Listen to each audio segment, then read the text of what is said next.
الله خاتم هذا خير نوغو ختم الله خاتم هذا خير نوغو ختم هي طلع صوت هذا قضبك بي أنا صدح كون يكو ما أنت وحوك هلا يا قضبك ليراه HOB079 qodobkaas lambarkaas ee baarlamaanka federaalka Soomaaliya ayaan maanta daadihinaynaa oo sidii geeli loo xaday nimankii geela xaasha u ahaa nimankii geela kullay de magac baa la raaciyay absamo dhan buu geelu xalaal u ahaa laakiin hal qolan ku shaabadayn oo geela tiri anagu waanu ka xishoodnaa geela ama absamaha kale uu ka xishoodaa geelu waa xaaraan haddaadan lahayn ee qolada aan ka xishoon ma taqaanaa ku xaragoota waa ooda ogaadeen hadda kelmaddu oo maaha la soco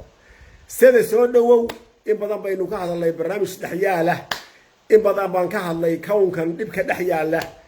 in badan baan ka hadlay qoladii jifadii hoose een ka tirsanaa ayaan maanta ka hadlayaa kuraasteedii la dhacay qayb kamida soo dhawow nimanka la yidhaaho ogaadeen waraan ka daayo maxamed subeer baa u sii bata ee geela dhaca ee geelu agtooda xalaal uu ka yahay ayaa kursi la yidhaaho maxamed raabi soo dhawow kursiga lambarkiisu yahay HOB079 geelaas oo dhacan oo niman makaahili ay ku raaxaystaan ayaa maanta ka hadlaynaa kursi kasta oo lambarkiisa la dhacay oo Jabuuti lagu dhacay Soomaali Maryooley soo gudbiya waa kursi ugu horeeyay kuraas lambar leh iyo kuraas lambar aan lahayn oo dhacan ayaa baarlamaanka dhex taala khadarow soo gal kursigaas ayaan ka hadlay maanta Kismaayo iyo Jubbaland waa soo martay kursiga reer Rooble ee la yiraahdo H0B maya HOB079 af Soomaali eber 7 kursigaas oo dhacan geela oo dhacan oo niman reer Cabdilii dhaceen oo intay kuraastii absamo oo duuduuba intay dhaceen haddana intii yarayd 11 kursi buu ahaa kuraasta la siiyey reer kuumada miyaa idhaha waxay ahayd 11 kursi xusuustayda okay waxa u qaylay nimankii maxamed subeer reer Cabdille duuduub intaan la qaybin bay qaateen saddexdan ay maxamed subeer haystaan ee reer Cabdille haystaan waa in dib loo xisaabiyaa reer kuumade waa inuu xisaabtamaa soo dhawow khadar cabdi mustafa soo dhawow kursigii reer Rooble ee maqnaa qodobkiisa ninkan ka warhaynow hadda baro waxa la yiraahdaa HOB bida yar af Soomaaliga lahayn okay lambarkiisuna waa 079 ma la socotaan geela dhacan sumadiisu wata geela kumada ahaan marka la yiraahaa waa la isku qayilay salaada la isku shiray laakiin markii lambarka la siiyay horta kumadaha Soomaaliya degan in 11 kursi la siiyo anigu waa xaq iyo wax daramo oranayo kumada wuxuu leeyahay xaq ma aha ani iyo sida maxaa kala haysta horta sedaha jooga xorta ah Soomaaliya iyo kumadaha jooga Soomaaliya mid ka badan dhabayaan lafteeda iyo kuumada mid ka badan okay dhulbahante iyo kuumada mid ka badan okay awrtamle iyo kuumada mid ka badan reerkan kuumadaha waa la iska bilqaystaa waxay ku leeyahay 8 milyan aan nahay war haday kuumadaha Soomaaliya jooga daaroodka ay u badan yihiin ilmaada reyaal in 11 kursi la siiyo 11 kursi ma xaq baa Jabuuti in Umar Geele meesha muuna xadara ku sameeyay حق ما عليه هذا يرونتهاي أو 8 مليون بلاس أي كل الميهين يجانو هذا السجود وهذا سيجود وحانو سي حضلي كومضاها إبكا دحيالا نمانكي دبلقياشي أقادين كدا نمانكي محمد سبير كدا أبتياشي كوي رئيس أقويد الميه بود بالغضعا ريفر فا كدا إسرائيل نمانك اللي إلهو ري عبد الله وصدح على كرسي سوء عليا انت أنا عمر قيل الله حساب تمن إنا فرماجية نبي الله حساب تمن هرتا صدح على كرسي ري ورفاية وسوء عليا ري عبد الله وسوء عليا كومدم محو حقو ليها مركا وها الرئيسة وحانو ملايين لمبر كان إنو كبدن يهي انتو حقو ليها هاي نس حسابنا دارادو كومدم وهانس حسابنا اوكي صدح على كرسي ري عبد الله هايستان أحمد مدوبة هايستو ومدى كوكو ميستو وإلا سوء عليا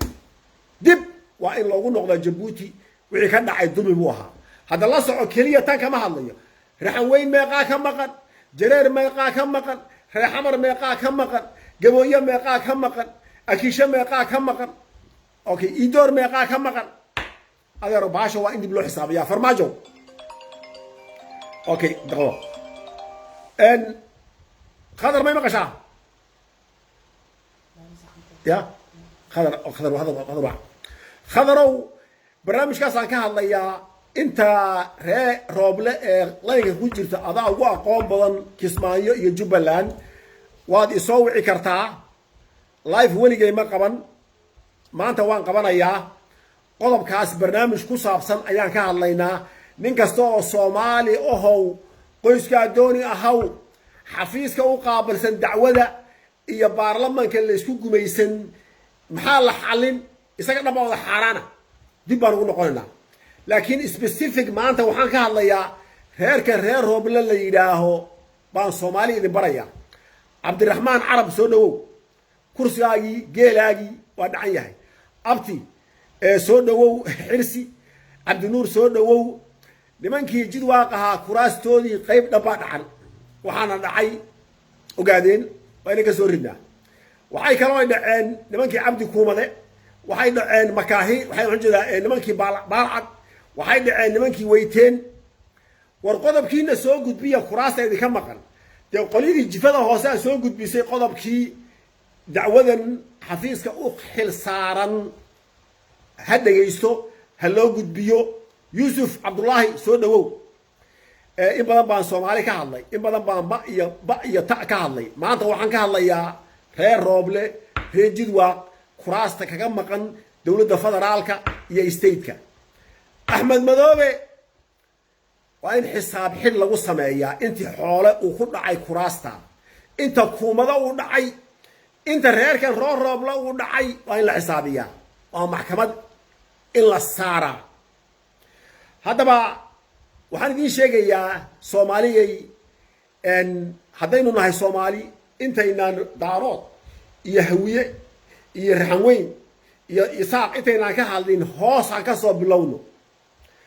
lambarkan ninka la yiraahdo ra'iisul wasaaraha Rooble la yiraahdo magacan reerkeed qaadatay canshuur baa kugu socda saddex kursi baa reerka ka maqan say sheegayaan maruba soo dhawow cali jeelle saddex kursi ka maqan reerka iyo cadal qadari hal kursi baan lambarkiisa hayaa sumadiisa anu waxaanan sumad lahayn kama hadlayo waa inuu sumad leeyahay wuxuu okay markaad soo gudbiso sumada jareerow jileecow waan ka hadlayaa okay haddii si guud loo dulman yahay waa gaar waa inaan kala saaraa specific khadar hello أنا أقول لك قاضي هاي السلام عليكم ورحمة الله وبركاته. وعليكم السلام ورحمة الله والله مقليا. هذيك اليد والعشاء حقيقة عندكم كقاضي هاي هدي حقك أوكي هذا أي شيء. وأوكي وهذي كرتا داودياشة برشدة يحفيزك أقابل سن نينكستو أو كرسيا سمد عليه يقانا سود عن هاي وقت يلا يبسلي وقت يلا دعي وسود وينا. خضروا انت كتقانا كرسيا سيدي لو دعي سيدي لو قيبسداي iyo dulmiga ka jira meesha bal intaad aqoon leedahay anu maana soo marin qurbahan ku raagay bal bulshada ka dhaadhici okay السلام عليكم ورحمة الله وبركاته adiga iyo daawadayaasha dhammaantiin waa wada salaamaya marka hore dee adduunba waxaynu iska joognaa iska wada xaqiran haddana waxaynu u siinahay qolada magaceeda kuumada lagu yidhaahdo qolada hartina nin magacii bayba moodayeen markii hore oo ismaaciil la qabto anu intaas oo kaftan anu guda galo qodobka adiga qodob baan kaa saxayaayo xildhibaanadu 11 mayna ahayn xildhibaanadu beeshu 12 xildhibaan bay ahaayeen baasan tahay marka laga reebo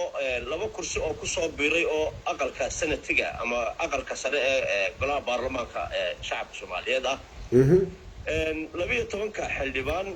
intii ka horeysay xasan sheekh maxamuud dawladdiisii laga soo bilaabo sheekh shariif oo xildhibaanadu 500 ay ahaayeen dawladihii cabdiqaasim cabdullaahi yuusuf xaqiraadu ha iska jirto laakiin midba mid bay soo dhaantay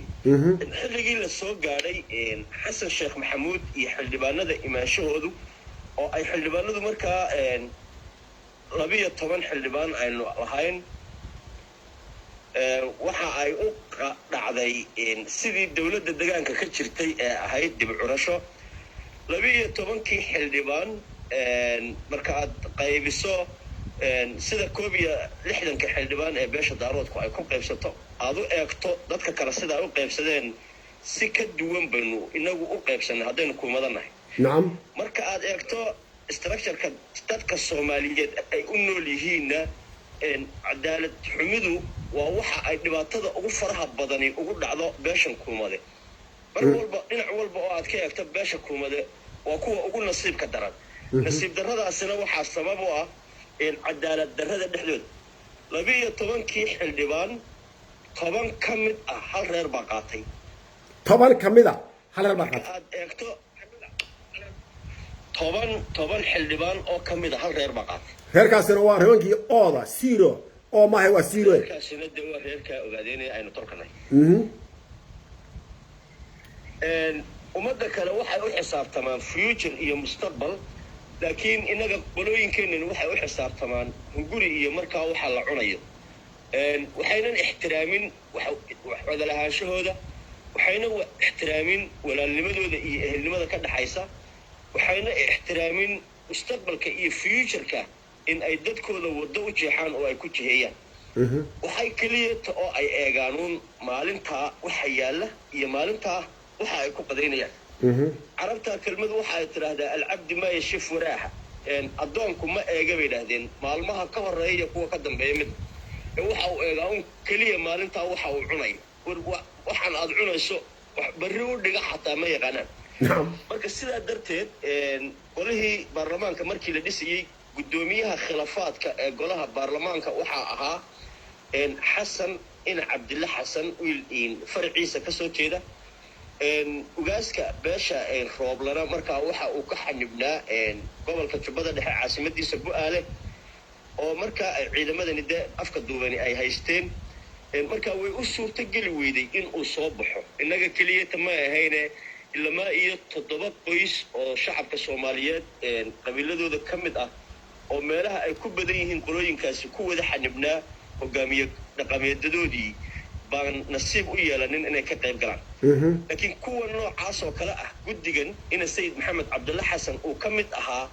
baa loo sameeyey guddi farsamo oo dadka la xaala ama cidda iyaga ehel ugu dhow ee markaa meesha ka joogtay in ay inta ay approve garayso dabeedna ay sida ku helaan qoladaas xaqeedii inaga markii la ogaaday in ugaaskii beeshu maqan yahay meesha Jaanis baa ka soo baxay geemkii ugu dambeeyayna waxaa kursigii ku qaatay oo odaygaas iyo guddigii ku jiray iyo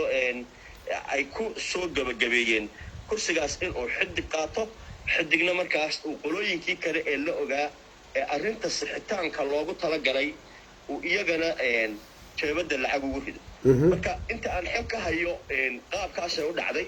asaaskeedii horena dee cadaalad darradu halka ka imanaysa waabad garanaysaaba 12 xildhibaan oo kuumada la siiyey 10 ka mid ah marka ay qola qaadatay waad garan karaysaa in ay markaa halkaasi cadaalad darro ay ka jirto tii baana tanna ay dabada kaga sii raaciyeen oo yidhaahdeen 9kiiba haddaynu qadanay xabaddan ka dhimanna 10 nagaga dhigade innagaa dhaxa lagu xignee intii aynu qof ugu markhaati furi lahayn ugaaskiisii baa maqan oo ugaaskaa maqan odayaashana matala odayaashaasina ninkani xildhibaan ha noqdo waxay ka door bideen oo isaga aynu nidhaahno uu maqan yahay ugaaskoodii marka intaan xog ka hayo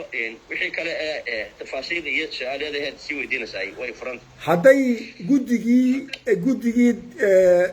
soomaaliyeed uu fashilmay xaqdarrada inuu ka shaqeeyo inuu fashilmay kii daarooda hadduu fashilmay kii kuumada hadduu fashilmay kii kabala maxaa jeedaa absame hadduu fashilmay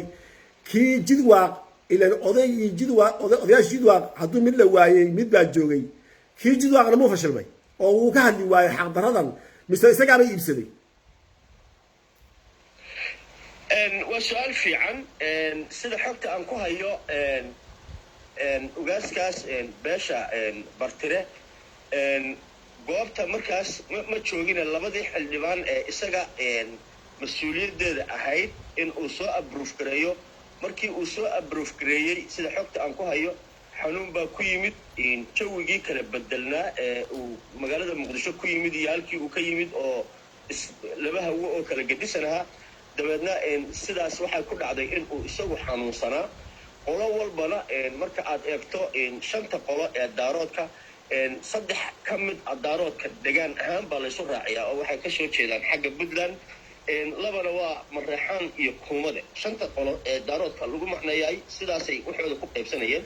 marka qayb walba waxay ka kooban tahay faracyo fara badan oo soo hoos gala magaca weyn ee ay wada wadaagaan marka qayb walba waxaa laga sameeyey guddi khilaafaad ah guddigeenii khilaafaadka ee la sameeyey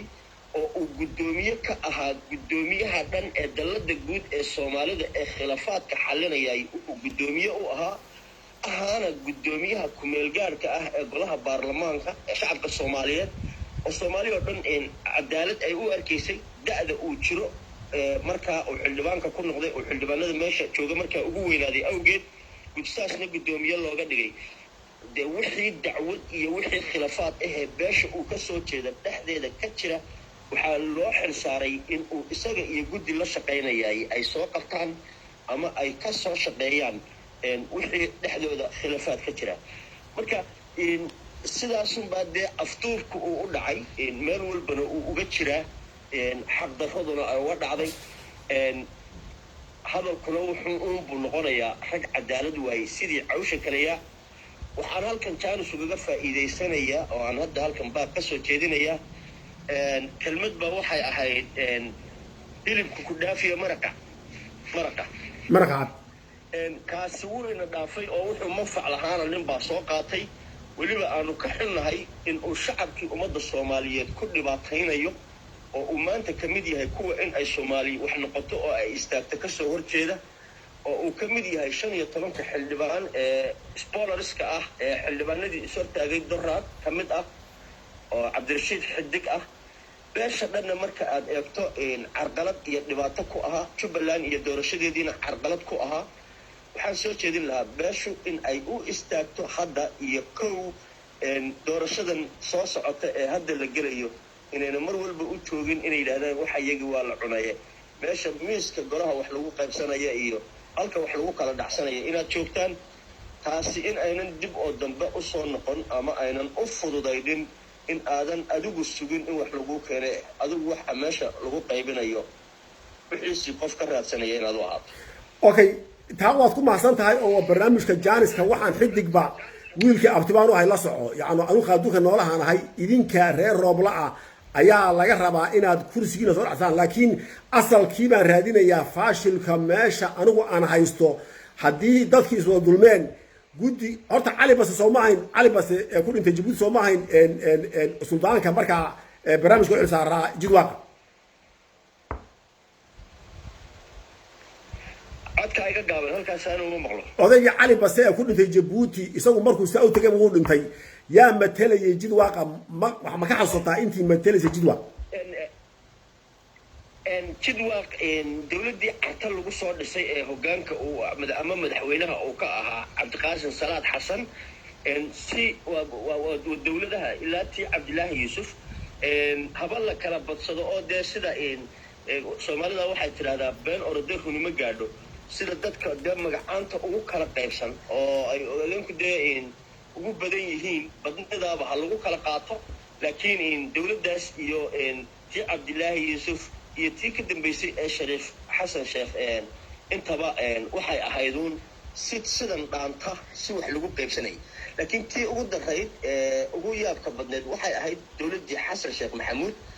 dowladdan hadda joogtay ay bedeshay marka taas tixraaceeda iyo qaabkii wax loo soo qaybsaday waxa uu ahaa qaab sidan dhaamay oo example 12 xubnood ee hadda ay beesho haysato 7 ogaadeen baa qaatay xabad weyteen baa qaatay 4 jid waa qaatay qaab noocaas baa loo qaybsaday baa kursiga dambiyaasha meesha dadka dambiga galay gabaygii xaafuun wuxuu ku bilowday hal nin ayaa meesha ka joogay ninkaas gabaygaa tirinayo yaa joogay waxaa joogay niman maxaan ku dhahaa sawaaqroona gabayga hal nin oo xaafuun ku maray meesha kursiga Soomaaliya hadday soo dulmayso ninka jidwaaq fadhiyay ee kursiga soo ridi waayaba anigu dambiga u haysta waqtigan xaadirka waan ka faalayn doonaa nimanka jidwaaq ama reer Rooble 3 qof bay soo gudbiyaan oo haysta kursiga qola waxay tiraa xidig baa haysta qola waxay tiraa farxiya xasan axmed baa haysata oo ku fadhida qola waxay tiraa cabdi xaashim laftiisa ku fadhiya xasan axmed waa beesha makaahil bay kasoo jeeda waxay isku qolayeen xidig markii ugu horeysana waxay ahayd xildhibaanadii ku soo baxay kursiga beesha makaahil xubintaasay makaahil beesha ka heleen xidig wixiisu waxa ay ahayd ama loolankiisu waxa uu ahaa wasiir dowlaha wasaaradda gaashaandhigga taasuu marka ku loolamayay isagu oo booskii xildhibaanka gabadhaas uu daayay kadibna waxa uu arkay Charles kanoo bannaan dabeedna koolka rikooraha isagaa ku laagay sidaasuu boobka ku qaatay xidig waa nin boob cid joojiyay maaha ciddii markaa meesha joogtayna way la qaadatay oo dee reerku hadday isqabtaan marxaladahan aynu maanta ku jirno iyo wicigan maanta aynu joogno halka aynu taaganahay maba aynaan taagnayn qaladka laysku sii raaca iyo qaladka qofka lagu sii taqaantuqiyaa waa ka ummadda la gooyey waana ka maanta marxaladda aynu joogno ina joojiyey ama wacyiga dhow ee soo socda aad arki doontaan marxalado ka gedisan oo ummaddu wixii ay juhdiga iyo caqliga iyo cilmiga iyo lacagta soo gelisay ay noqonayaan hal bannaan lagu lis okay waxaan rabaa campaign ugu yaraan 500 oo petition soo saxiixa ayaan adiga iyo dacwadayaasha idin xilsaaraya cabdi mustafa cabdi mahad maxaan ku rahaa khiyaarta meesha ku jirta oo dhan waxaan rabaa petition qurbaha horta gudaha inoo dambeeyo qurbaha inaad soo diyaarisaan isla markaana aad kaleer ka soo dhigtaan xidig sidii kursigan uu iibsaday dad waxay leeyihiin cabdi xaashi baaba ku fadhiya dad waxay leeyihiin waxa ku fadhiya farxiya dad waxay leeyihiin xidig baa ku fadhiya cabdi xaashi kursiga sida uu ugu fadhiyo iyadu waa process ka gedisan kan oo iyaduna qaab noocaas oo la mid ah oo tii dib curashada ahayda ninkii loo soo sharaxay sanadka beesha jidwaaq in uu ku matalo loo qoondeeyey habeen madowba jawaan madaxa loo geliyey dabeedna madaxtooyada axmed madoobaa la geeyey dabeedna waxaa la yidhi in aad tanaasusho oo aad lacagtaa qaadato waxaanu kuu garano ku siino iyo inaanu ku dillo kala dooro dabeedna ninkii meel uu jooguu garan waayey dabeedna wuxuu yidhi waa nin waxbana haysiinina waxbana idinka dooni maayo haddii ay marxaladii halkaa gaadhay iyo laysku toojgaraynayo oo ay naftaydii gaadhay naftaydan dooranayaaye waxaad doonaysaan qaata oo delafahayga ii badbaadiya marka arrinta axmed madooba sameeyey axmed madooba sameeyey ninkii sidaa lagu sameeyey jidwaaqa ma nool yahay madaxtooyada abaa lagu sameeyey ninkii sidaa lagu sameeyey jidwaaqa ma soo gelinaysaa khadka ma nool yahay waanu gelinaynaa waqti iyo juhdi haddii allah awoodda lihi ka raali noqdo barnaamijyada dambe ee haddii ilaahay sukeen daayo aynu isugu imanayno inaan soo gelino khadka isna uu ka sheekeeyo haddii aynu una ku sugnayn meel sida waqtigaas oo kale nabadgelyadiisa iyo dee naftiisa khatar u gelinaysa okay haddaba kursigii ilaa hadda odaygii cabdullaahi ahaa meeshii buu joogaa xitaa berdhaweyto uu caafimaad u yimid suldaankii reer Rooble axmed madoobe iyo ninkii aan ka warwareegayay ee maxaanku dhahaa geela saliid ayaa sabab u noqday xitaa inay caafimaadkiisii u ogolaan waayaan inuu xabar yimaado layli waxaa la yidhi wuxuu ka didaa biyaha maxay ahayd caafimaad buu socday dhibka waa jiraa haddaba odaygii ilaa hadda hadday meeshii nimankii shabaabka weli joogaan waxaa loo baahan yahay kuwii xamar joogay ama kuwii kismaayo joogaan ay cabsanayaan waxaan u baahanahay 500 ugu yaraan 500 oo jid waaqa oo warqad bateshina soo gudbisa dacwada saa kismaayo jooga sida aad hadalkaaga ku sheegtay ma joogo meel afduwayaashu ay joogaan laakiin magaalada kismaayo qofka jooga iyo bu'aala ka joogay labadaba waqtigan xaadirka ah ee aynu ku jirno waa iskaga mid odaga ciidamada hor istaagay diyaaradda u diidayna afduwayaal maahan waa ciidamada axmed madoobe ciidamada axmed madoobana ka hor istaagay in ay cidi ka dhoofto magaalada kismaayo ma iyo intii uu janan isa soo dhiibay ama uu ciidamada dawladda ku soo biirayna xaaladooda ka soo dartayoo kismaayo iyo jubbaland dee intii ka madax bannaanayd bandoo baa la saaray cid ka bixi karta magaalada kismaayo ma jirto dadka qaarkii waxay ii sheegeen geela saliid axmed madoobe haynu qaybino dhibka iyo cadaaladiisa ku qeexan karaayo waa magaalada muqdisho laga bilaabo khadarow axmed madoobe dhibkiisu ku fara badan yahay laakiin axmed madoobe wuxuu u isticmaalay ninka la yidhaaha geeli saliid ayaa odayga joojiyey baa la leeyahay dembiga maxaynu u saaraynaa keliya reerkan ogaadeen ama axmed madoobe geeli saliid maan ku leexano geeli saliid waa wasiir ciidamada ma wato ciidamada iskuguma hortaagay laakiin ciidamada is hortaagay iyo cidda amarka bixisay geeli saliid maaha waa axmed madoobe marka saasaanu axmed madoobe ku saaraynaa eedda iyo waxa aynan gedin burimageydada iyo hogaamiye dhaqameedada ee lagula dhaqmayo waad mahadsan tahay halkaa waxaan kaa rabaa 500 oo maraykan iyo yurub jooga australia waa lagu yaryahay oo reerkan taageerayaasha Soomaaliyeed haynoo dambeeyaan ugu yaraan 500 oo kursigaas waqti ugu fiicnaa aniga waxa igu filan hal kursi oo kumade la siiyo hal kursi oo daarood Soomaali ku heshiiso kuraastan badan iimaanlima laga qaadaa anigu wiilkan xidig abtina waanu ahay isagana waxaan aaminsanahay inuu caruurtu jiro la cabaa yahay oo jid waaqa oo meel fogeed kama jiro laakiin iminka waxaan u xanaaqsanahay dawladii Soomaaliyeed ayaa kursigii uu soo dhacay buu ku duminayaa meeshaan ka xanaaqsanahay waxa weeyaan xidig kursigii barigu axmed madoobe tartamay isagaan doortay waxaan ugu doortay jid waaqnimada lafteeda kursiga ayaan u doortay in badanna waan gana marayay dee Soomaali waa qoys iyo qabiil iyo maxaan ku rahaa iyo qaraabo anigu xidig abtibaan u ahay sabab la socotaba laakiin markuu khaldan yahay uu kursigii jidwaaq uu ku diminayo dawladda Soomaaliyeed waa jaaniskii ugu fiicnaa haddaan idin saacidi hadda xalaal yahay karbaashka xidig waxaan rabaa 500 ugu yaraan oo Soomaali intaan ka raadin taageerayaal 500 dacwadan intaan gudbin 500 oo taageera oo soo saxda warqadan ayaan ka rabaa xidig maxkamad baan la korayaa kursigii uu dhacay baan maxkamad kula koraynaa haddana kursigii reejid waaq ama rooble inuu dawladii Soomaaliyeed ku dumiyo ayaan maxkamad u saaraynaa waa dambiile dawladdu waa inay ninkaan noo qabato noo xidho ka soo baxa waxa la idinka rabay idinka soo saxa warqada batishiga soo saxa kolkaasaan dacwadda xafiiska u xilsaaran u gudbinaynaa federaalka u gudbinaynaa ra'iisul wasaaraha u gudbinaynaa waa arrin fiican waan isku daynaa badishkaas inaanu sida ugu dhaqsaha badan ama ugu macquulsan aanu uga shaqayno inay suurto gasho waa taas ta aanu ka qaylinayna annaguba waad ku mahadsan tahay inaad carabowdo in positionka uu ku fadhiyo aynan de qofunbaa ku fadhiisan lahaa isloon waxaa loo sameeyey ay tahay in ay cadaalad noqoto oo qayb walba oo bulshada ka mid ihi positionka iyo roolka ay leedahay ay qaadato si wax ummadid wada leedahay wixii uu u noqdo haddaba kursigii reer rooble isku samayna cadaalad darro waxaanu ka qayb gelinaa sidaas oo kale in aanu dacwadaas oogno in position magacayaga lagu fadhiyo dawladii Soomaaliya burburinteeda lagaga soo horjeedaayay inay kiis noqoto waddo kasta oo loo murayo iyo si kasta oo loo fududaynayo inaanu ka qayb qaadano. waad ku mahadsan tahay. waxaad kaloo soo diyaarisaa nin kasta oo barnaamijka xogaalka ah. anigu si guud baan uga hadlayaa, laakiin si hoose adiga iyo gruubkan reer Roobla u xil saaran nin kasta oo Soomaali dhibana soo gudbiya kuraasta idinka maqan baasha waa dib inoogu noqdaa. waxaa ka daran dhaca la dhacay reer Rooble ee xidig dhacay, waxaa ka daran kursigiinii,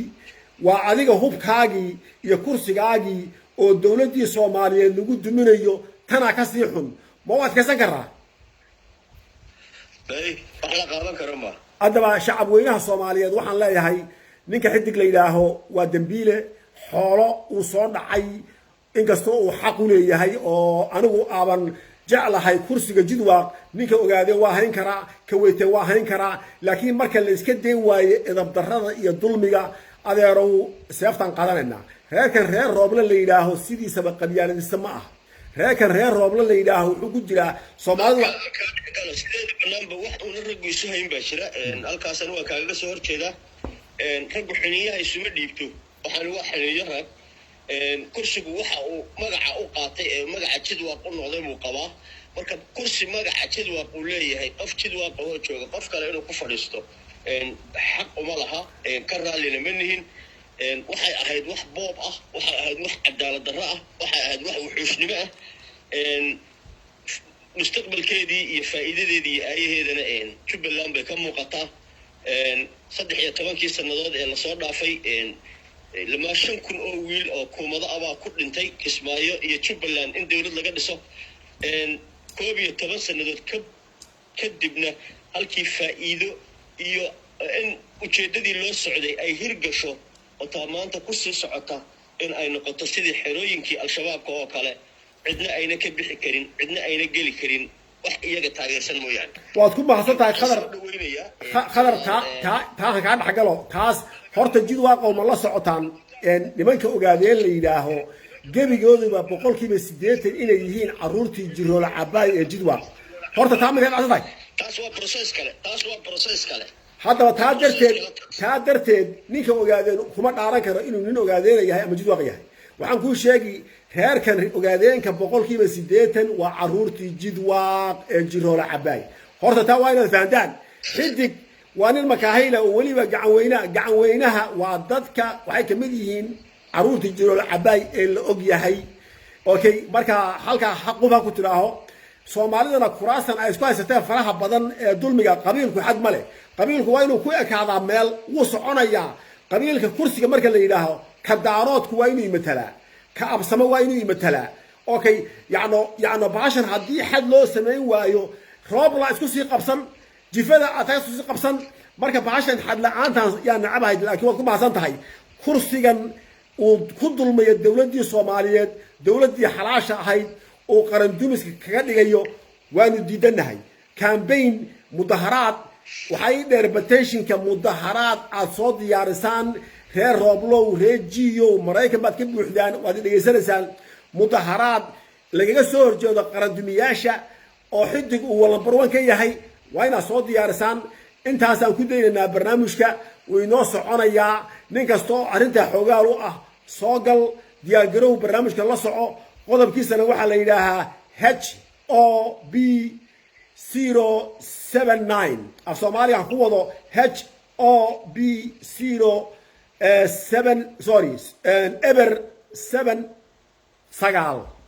barnaamijkaasaan la soconaynaa. qaran dumiyaasha waa inaan uga soo jeesanaa. nin kasta oo kursi baarlaman ku fadhiya oo qaran dumiyaasha ka midana ha la soo gudbiyo. khaaduunka noolaha ha loo soo gudbiyo. haddaad tahay raxan weyn, haddaad tahay jareer, haddaad tahay tumaal, haddaad tahay muuse dheriyo, haddaad tahay dulmane,